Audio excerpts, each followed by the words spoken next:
जयराम जी, आज हाईकोर्ट का ये दुर्भाग्यपूर्ण है और हम चाहते हैं कि इस पर पुनर्समीक्षा हो।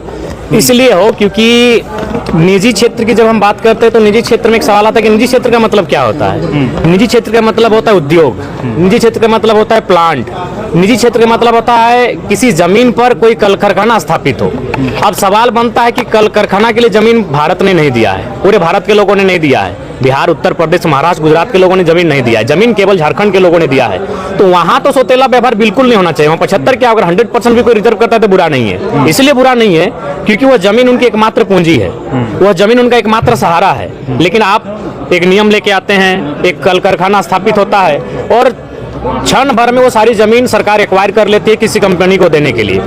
आपने तो विकास के नाम पर, उन्नति के नाम पर एक जमीन कंपनी को दे दिया, कंपनी ने लाखों करोड़ों का टर्नओवर किया, देश की उन्नति में काम आया, देश की अर्थव्यवस्था में काम आया। लेकिन उस किसान का क्या हुआ? जिस किसान के पास ये जमीन हड़प्पा काल से है, जिस किसान के पास ये जमीन महाजनपद काल, बुद्ध और तमाम मुगल काल से लेके अंग्रेज के कालखंड तक वो जमीन उस किसान के पास, उस किसान का क्या हुआ? एक झटके में उसका परिवार अपने सड़क पे लाके खड़ा कर दिया। तो इसलिए मेरा मानना है ये हाईकोर्ट को इस पर पुनर्विचार करना चाहिए। सरकार को फिर से मजबूती के साथ इस विधेयक को लागू करने के लिए प्रयासरत होना चाहिए, क्योंकि जमीन जिन लोगों ने दिया है वो झारखंड के लोग हैं। वहां तो किसी के साथ समझौता होना ही नहीं चाहिए। वहां 75 क्या, अगर कोई 100% भी आरक्षण लेके आता है तो मैं उसका पक्षधर हूं। जयराम जी, क्या हाईकोर्ट किसी दबाव में इस तरह का फैसला? देखिए, बिल्कुल दबाव है इसमें। कहीं ना कहीं आज आप सबको मालूम है कि आज जो भी विषय हैं वो कहीं ना कहीं दबाव के कारण ही आते हैं। तो ये बहुत ही दुर्भाग्य की बात है। हाँ, जमीन हमने दिया है तो वहाँ हक हमारा में हो, इस बात को हाईकोर्ट को भी सुनिश्चित करना चाहिए। आज अंतिम दिन है, क्या कुछ जी, आज सबसे पहले दो पार्ट होंगे आज के सत्र का। पहला होगा राज्यपाल महोदय का जो अभिभाषण हुआ है उसके संदर्भ में अपना पक्ष विपक्ष लोग प्रस्तुत करेंगे। उसके बाद जो अनुपूरक बजट वित्त मंत्री के माध्यम से प्रस्तुत होगा उसमें अपना तर्क पक्ष और विपक्ष के माध्यम से प्रस्तुत करेंगे। तो आज अभिभाषण और अनुपूरक बजट पे ही आज चर्चा परिचर्चा होगी। जयराम जी, सीजीएल को लेकर के फिर छात्र सड़क पर आए हैं, रांची में 15 को एक बार फिर से वो आंदोलन करने जा रहे हैं। पार्टी की ओर से निकाला गया था। जी, हम लोग छात्रों के साथ, मैंने पहले कहा, सदन के अंदर भी खड़े हैं और सदन के बाहर भी खड़े हैं। हमारी जो भूमिका है उस भूमिका में हम लोग जैसा पहले थे आज भी उस भूमिका में हम लोग हैं। जेएमएम के विधायक बोल रहे हैं कि खाली सीडी दे करके छात्र गुमराह कर रहा है आयोग को भी, प्रमाण नहीं है कि नहीं? अच्छा, ठीक है, तो एक बार जो सत्ता पक्ष हैं इनके मंत्रिमंडल में जिन्होंने स्थान पाया है, क्या उनमें सामना करने की साहस नहीं है? परिस्थितियों का सामना किया जाए।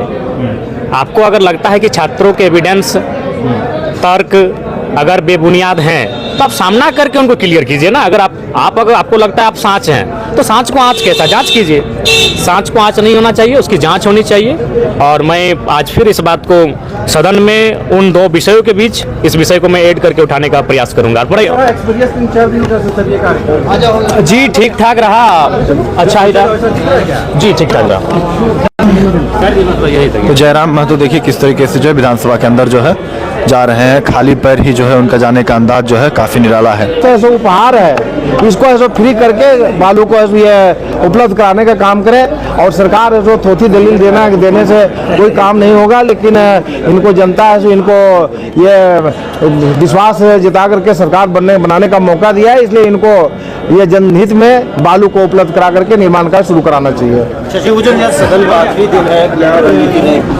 तो अमित महतो भी पहुंच चुके हैं। आज विधानसभा सत्र का अंतिम दिन है और कई सारे कागजात सवाल लेकर आए हैं। दादा, आज अंतिम दिन है। निकल के आज कुछ है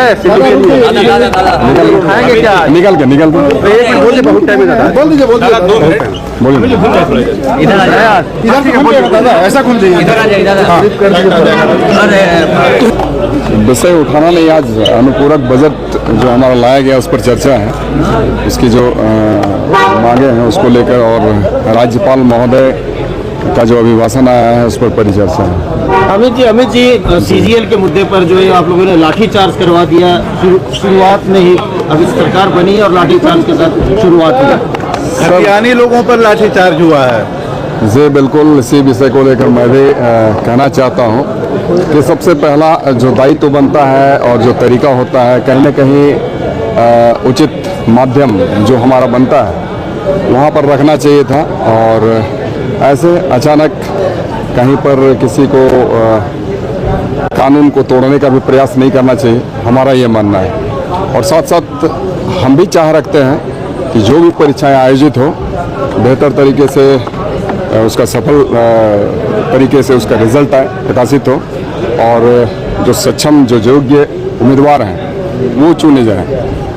और इस विषय को लेकर हम भी सर गंभीर हैं, हमारी पार्टी गंभीर है, ये राज्य सरकार गंभीर है और निश्चित रूप में आने वाले दिनों में हम चाहेंगे कि एक बेहतर परिणाम आए और इस तरीके से जो कहीं घटना घटित होती है ऐसी घटना की पुनरावृत्ति ना हो। दादा, जब आप जेएमएम में नहीं थे चुनाव से पहले तो मुखर होकर इन तमाम मुद्दों पर आवाज उठाते थे, लेकिन अब थोड़ा नॉर्मल नहीं, नॉर्मल की बात नहीं है। सोशल मीडिया पर वायरल किया जा रहा है कि अमित माथुर जी आप एकदम सॉफ्ट हो गए, बोल बदल गए आप। नहीं, सॉफ्टनेस की बात नहीं है। हम आपको बताएं कि हम जहां खड़े थे नहीं दिख रहा वो। आज भी वही हैं और कल भी रहेंगे। हम कल भी खतियानी मुद्दे को लेकर बेहतर मुखर थे, आज भी हैं और कल भी रहेंगे। और जो हमारे यहाँ के खतियानी युवा युवती हैं, हमारे यहाँ के छात्र छात्रा हैं, निसंदेह हम आज भी चाहते हैं कि उनके हाथों को रोजगार मिले जिसमें जैसी योग्यता है। अमित जी 75% जो निजी क्षेत्रों में आरक्षण की बात हो रही थी वो हाईकोर्ट ने रोक लगा दी है उस पर, आपको क्या लगता है ये फैसला कैसा है, आप क्या करेंगे, आप इस पर क्या? ये रोक लगाने वाली बात नहीं है सर। अब हाईकोर्ट के ऊपर भी कहीं न कहीं दरवाजे हैं, तो हमारा प्रयास होगा कि आने वाले दिनों में जहां भी हमें जाने की आवश्यकता पड़े निसंदेह हम लोग जाएंगे और सुखद परिणाम आएगा जो कि झारखंडियों के फेवर में होगा, खतियानियों के फेवर में होगा। जी बिल्कुल सर, हम जिस दिन हम इसमें आ गए हमने तो अपना खतियानी पार्टी को त्यागा है, आने वाले दिनों में खतियानी पार्टी का विलय भी होगा। जी ठीक है।